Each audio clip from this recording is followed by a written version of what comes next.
Hello students, welcome back to my channel. पिछले video में हम लोग ने बिजनेस वैल्यूएशन का एक एग्जांपल सॉल्व किया था, जिसके अंदर मैंने आपको नोपैड कैसे फाइंड करते हैं, कैपिटल एम्प्लॉयड कैसे निकालते हैं और साथ साथ में weighted average cost of capital कैसे फाइंड करते हैं वो सिखाया था। इस वाले वीडियो में हम लोग और एक एग्जाम्पल करने वाले हैं जो कि पास्ट पेपर में से ही आया है और ज़्यादातर चांसेस है कि वो लोग सेम सम ही रिपीट करते हैं, अमाउंट चेंज कर देते हैं। तो वैसा एक एग्जाम्पल सॉल्व करने वाले हैं, बट इस एग्जाम्पल में नया पार्ट ये है कि हमको सम में EBIT नहीं दिया है। ठीक है, तो पहले मैं आपको एग्जाम्पल बता देता हूँ जो हम लोग करने वाले हैं। तो ये रहा हमारा एग्जाम्पल जो हम लोग सॉल्व करने वाले हैं। अब इस एग्जाम्पल में नया ये है कि हमको EBIT नहीं दिया, EBIT हमको फाइंड करना है। क्वेश्चन में बोला है calculate EVA from the following on March 2022 of ZP limited. ठीक है, अब है ना, सबसे पहली बात तो इसमें फाइनेंशियल लीवरेज दिया है। ठीक है, फाइनेंशियल लीवरेज का आंसर दिया 1.4 टाइम्स। इक्विटी कैपिटल दिया। अच्छा, आपको पता है इक्विटी किस में यूज़ करते हैं? कैपिटल एम्प्लॉयड में। रिजर्व्स एंड सरप्लस भी किस में आएगा? कैपिटल एम्प्लॉयड में। एंड डिबेंचर्स भी किस में आएगा? कैपिटल एम्प्लॉयड में। ठीक है, फिर कॉस्ट ऑफ इक्विटी हम लोगों को दिया है और इनकम टैक्स का रेट दिया है। वैसे इसमें कॉस्ट ऑफ डेट नहीं दिया है, जैसे पिछले सब में था, याद है? हमने ये एग्जाम्पल सॉल्व किया था, इसमें कॉस्ट ऑफ डेट दिया था और वो भी आफ्टर टैक्स। मैंने आपको कहा था अगर सपोज सम में आफ्टर टैक्स नहीं दिया तो क्या करना है, वो यही सम है। देखो इसमें ना कॉस्ट ऑफ डेट ये रहेगा, ये जो डिबेंचर के साथ रेट दिया ना, ये कॉस्ट ऑफ डेट है। और इसमें हमको मेंशन नहीं किया ये आफ्टर टैक्स है कि बिफोर टैक्स है, तो हम लोग इसको बिफोर टैक्स अज्यूम करते हैं और क्या करेंगे पता है क्या? ये जो 10% दिया है ना, 10 में से 10 माइनस टैक्स रेट कितना है? 30%। 10 माइनस 30% करेंगे ना तो हमको क्या मिल जाएगा? कॉस्ट ऑफ डेट मिल जाएगा।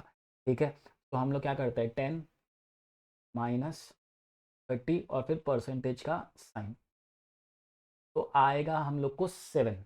ठीक है, ये याद रखना, 10 - 30% करना है। 7 7 हमारे लिए हमारा क्या है? Cost of debt 7%। ठीक है, 10 लिया था, 10 परसेंटेज का साइन मत लेना वरना आंसर अलग हो जाएगा। 10 में से 30% टैक्स है जो माइनस कर देना, या फिर आप चाहो तो ऐसा भी कर सकते हो। 10 आपने लिखा, 10 का 30% किया तो आपको टैक्स मिलेगा 3। फिर आप 10 में से टैक्स 3 को माइनस करोगे तो आपको क्या मिल जाएगा? 7।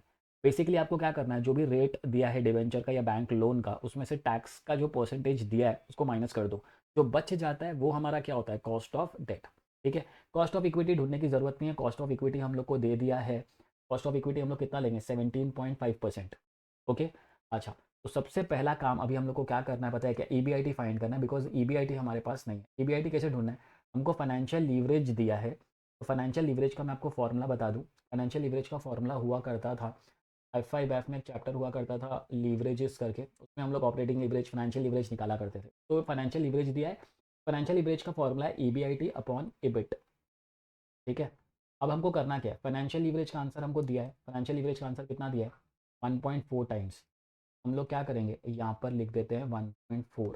ठीक है, EBIT हमको नहीं दिया है, हम लोग यहाँ पर लिख देते हैं EBIT अपॉन। अच्छा, EBIT को है ना इलेबरेट कर सकते हैं। EBIT को इलेबरेट कैसे करते हैं? EBIT मिलता कैसे है? EBIT मिलता है अगर हम लोग EBIT में से क्या माइनस कर दे? इंटरेस्ट। तो हमको क्या मिल जाता है? EBIT मिलता है, earnings before tax. Earning before tax कैसे मिलता है? Earning before interest and tax में से जब इंटरेस्ट माइनस करते हैं। उसके बाद वाले स्टेप में क्या करना है? उसके बाद वाले स्टेप में हमको इंटरेस्ट हमारे पास है, हम लोग इंटरेस्ट को सब्सटीट्यूट कर देते हैं। EBIT हमारे पास नहीं है, सो मैं EBIT ऐसे ही लिख देता हूँ माइनस। इंटरेस्ट कैसे मिलेगा? मैं आपको बताऊँ इंटरेस्ट कैसे फाइंड करना है। इंटरेस्ट निकालेंगे हम लोग डिबेंचर इनटू रेट। ठीक है, ये इंटरेस्ट को ढूंढने का फॉर्मूला है। डिबेंचर्स कितना दिया है? 800 इंटू 10%, तो हमको इंटरेस्ट मिल जाएगा। तो इंटरेस्ट कितना आएगा? 80। मैं क्या करूँगा, जाऊँगा और मैं जाके लिख देता हूँ 80।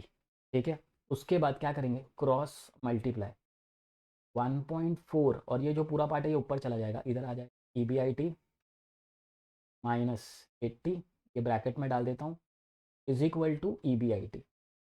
ठीक है, उसके बाद क्या करना है? मल्टीप्लाई 1.4 इंटू EBIT करेंगे तो आंसर आएगा 1.4 EBIT माइनस फिर 1.4 इंटू 80 करेंगे, कितना आएगा?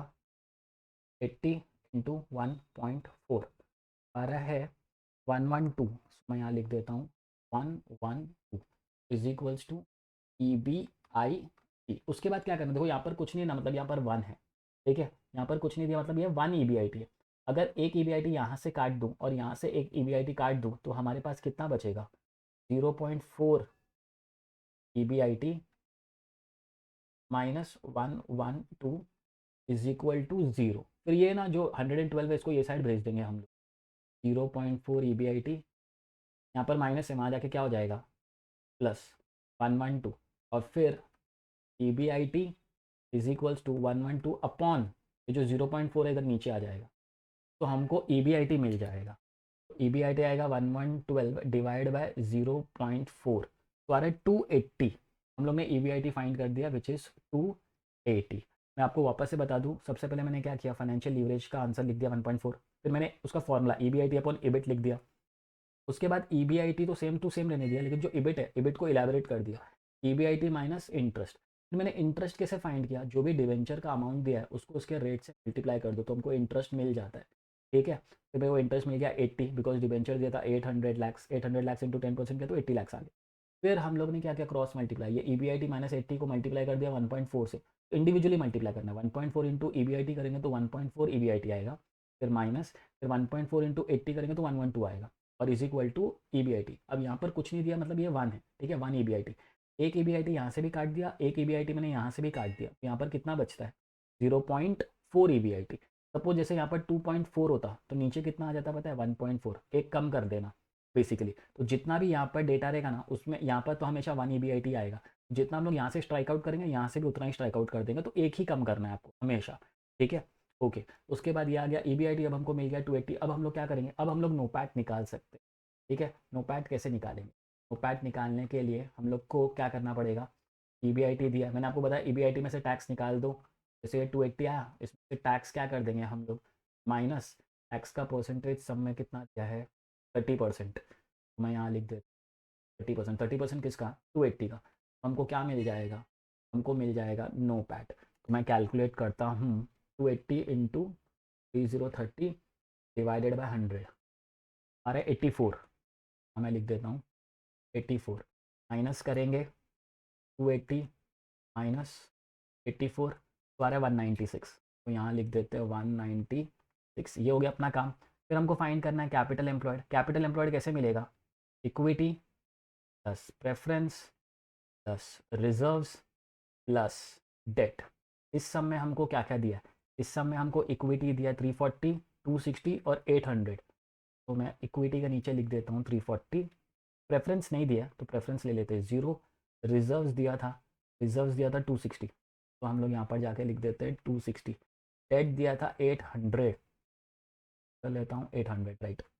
तो अब इन दोनों को इन तीनों को प्लस करेंगे हम लोग, तो हमको कैपिटल एम्प्लॉयड मिल जाएगा 260, 800 और इक्विटी का 340, तो आ रहा है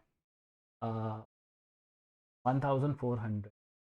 अगर मैं वापस से चेक कर लेता हूँ 340, 260 प्लस 800, 1400। ये 1400 हमारा क्या बन जाएगा, कैपिटल एम्प्लॉयड। कैपिटल एम्प्लॉयड भी मिल गया। अब हमको क्या फाइंड करना है, WACC। ठीक है, अच्छा इस बार है ना हम लोग को दिया है इक्विटी भी दिया है, रिजर्व्स भी दिया है और डेट भी दिया, तो देखो टेबल में मैंने तीनों लिख दिया। इक्विटी का आंसर है 340, इसका आंसर है 260, आंसर है 800। ठीक है, ये होता है हमारा अमाउंट। उसके बाद हम लोग को क्या निकालना है, वेट्स निकालना है। वेट्स निकालने के लिए सबसे इसका क्या करना पड़ेगा, टोटल इसका टोटल आ रहा है 1400, फिर 340 divide by 1400, 260 divide by 1400, 800 divide by 1400, तो डिवाइड कर लेते हैं 340 डिवाइड बाय 1400 आ रहा है 0.4242, 0.24 ले लेता हूँ।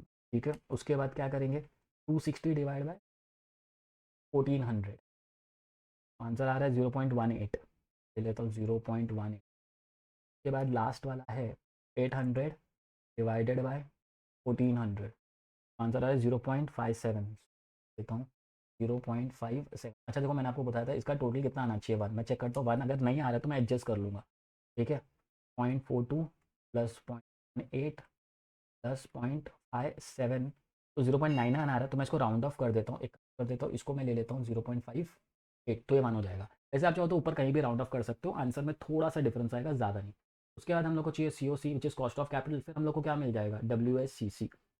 अच्छा, डेट का है ना, सब में हमको कितना दिया था 10%, मैंने आपको बोला था जो भी इंटरेस्ट का रेट दिया है, बिकॉज 10% डिबेंचर दिया था ना, और इसमें आफ्टर टैक्स मेंशन नहीं किया है, हमने क्या किया 10 में से 30% टैक्स माइनस कर दिया, 10 माइनस 10 माइनस 30% और फिर इज इक्वल टू का साइन।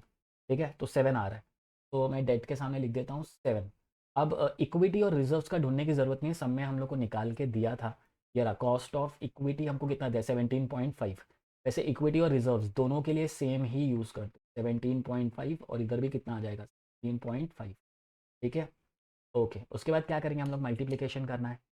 हम लोग मल्टीप्लिकेशन कर देते हैं, 0.24 इंटू 17.5 आ रहा है 4.2, देता हूँ 4.2। ठीक है, देखो थोड़ा पॉइंट में आगे पीछे हो सकता है, उतना चलेगा। 0.18 इंटू 17.5, आंसर आया 3.15। लिख देता हूँ 3.15। और उसके बाद हम लोग करेंगे 0.58 इंटू 7, आ रहा है 4.06, देता हूँ 4.0। उसके बाद क्या करेंगे, इसका टोटल प्लस 3.1 प्लस 4.2। तो एक बार फिर 4.2 प्लस 3.4.06, 11.41। लिख देता हूँ 11.41। हो सकता है आपका आंसर 11.42 आए, 43 आए, 11.23 आए, थोड़ा आगे पीछे पॉइंट में होगा तो चलेगा, कोई डिफरेंस नहीं है। उसके बाद अभी हम लोग ईवीए निकाल सकते हैं, क्योंकि अभी सब कुछ मिल चुका है। ईवीए का फॉर्मूला क्या है, NOPAT minus employed into W A C C. NOPAT कितना था, हम लोगों ने ढूंढा था 196, लिख देता हूँ 196 माइनस कैपिटल एम्प्लॉयड कितना था, ये भी हमने ढूंढा था 1400, यहाँ पर मैं लिख देता हूँ 1400 इंटू ये आया था 11.41। 11.41% है, ये याद रखना, ये परसेंटेज में है। तो पहले हम लोग को इसको सॉल्व करना पड़ेगा, 1400 इंटू 11.41 डिवाइडेड बाय 100, आंसर आ रहा है 159.74, 94। और इधर आएगा 196, दोनों को माइनस करें, 196 माइनस 159.74, तो आंसर आ रहा है 36.26। 36.26 आपका आंसर हो सकता है, थोड़ा बहुत डिफर करे, हो सकता है मैंने पॉइंट में कुछ आगे पीछे किया हो, चलेगा। ठीक है, फाइनल आंसर मेन जो 36 है ना, वो अगर मैच हो रहा है तो इसका मतलब हम लोग सही जा रहे हैं, क्योंकि कहीं ना कहीं पॉइंट में हो सकता है कोई लोग 2 डेसिमल ले, कुछ लोग 3 डेसिमल ले, तो थोड़ा बहुत डिफरेंस आता है। ठीक है, सो ये वो एग्जाम्पल था जिस एग्जाम्पल में हमको फाइनेंशियल लीवरेज दिया होता है और ईबीआईटी नहीं दिया होता है। तो पहले हमारा काम क्या, ईबीआईटी फाइंड करो। ईबीआईटी एक बार मिल गया, उसके बाद फिर नोपैट निकालो, कैपिटल एम्प्लॉयड निकालो और weighted average cost of capital निकालो। ठीक है, सो 2 तरीके के सम आ सकते हैं, एक तो जो मैंने आपको पहले बताया जिसमें सारा डेटा हम लोग को दे देते हैं, इसमें तो डायरेक्ट हम लोग ये तीनों पार्ट कर सकते हैं। और एक ये डिफिकल्ट वाला सम आ सकता है, ये भी 8 मार्क्स का है, एग्जाम में आया हुआ सम है, जिसमें हमको फाइनेंशियल लीवरेज देते हैं। ठीक है, तो चलिए इस वीडियो में इतना ही। अगर आपको वीडियो पसंद आया तो आपको लाइक करो, सब्सक्राइब करो, शेयर करो।